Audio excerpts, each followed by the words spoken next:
exactly. So for more on how Cupid will help retailers cash in, we're joined by Trae Bodge. He's the senior editor for The Real Deal by RetailMeNot.com. Trae, thanks for joining us. Thanks for having me. So Trae, Americans will spend $17.3 billion on Valentine's Day gifts this year. That's according to the National Retail Federation.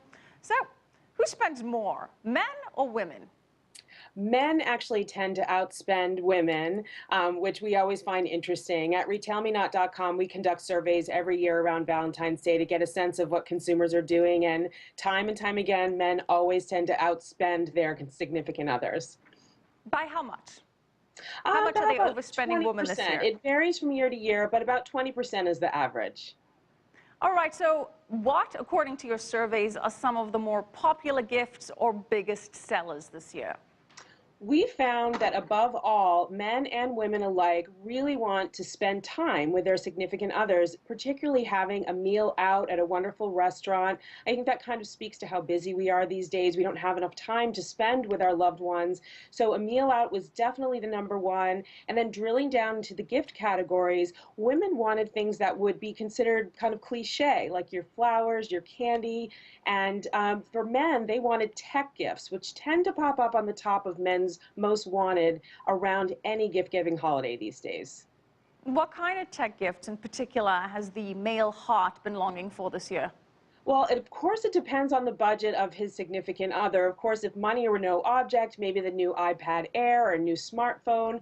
But a lot of people are on budgets these days, and so I generally recommend tech accessories like a Bluetooth speaker or a mobile charger. Those are items that you can even get under $50 if you look for a good deal, like at Best Buy or Amazon. You can find a good coupon or promotional code to use and save quite a bit there. So would you say that the slight improvement in the economy has had an impact on spending patterns this year compared to last year and years prior? I would anticipate that. I mean, looking back on the 2013 holiday season, we saw a nice little jump in spending, and I anticipate to see that throughout the 2014. We conducted some questions about this, asking consumers how they felt financially moving forward into the new year, and we were encouraged to see that about 70% of people said that they felt that they could earn more, save more, and buy the things they need. So I expect it to be a pretty good year. Okay, well, a good year, but according to your site, about 18% of people in relationships surveyed by RetailMeNot were planning on spending $0, nothing, on their partner. Really? Yeah, I don't know what that's about. I mean, to my mind, at least a card and taking them out to dinner or buying them a small trinket to show your affection, I think is more appropriate. I was a little bit disappointed to see that. Yeah, well, they're not going to have the best night that night, I presume. But for those that do spend, you say that most people are pleased with the gifts that they receive. RetailMeNot reports that 63% of people thought that their significant other was, quote, a great gift giver. So what are some of the foolproof gifts, the gift that no guy can get wrong?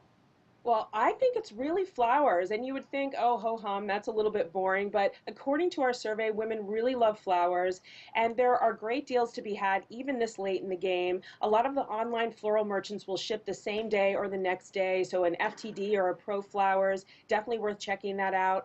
My favorites are the potted plants, the potted roses, for instance, because with a little TLC, they'll live on, versus a bouquet of flowers that will tend to die about a week or two later.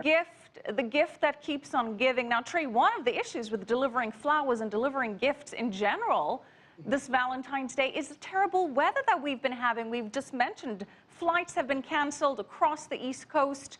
What impact is the weather going to have on retailers this Valentine's Day?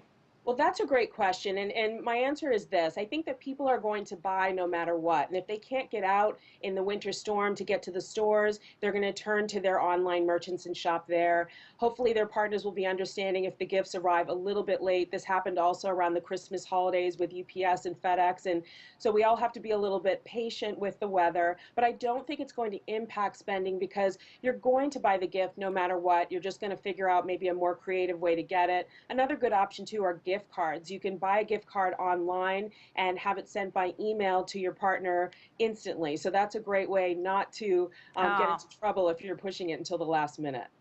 That is a very smart idea, so you don't test who exactly has the virtue of patience there. You mentioned online very quickly. How much of spending is being done online this year?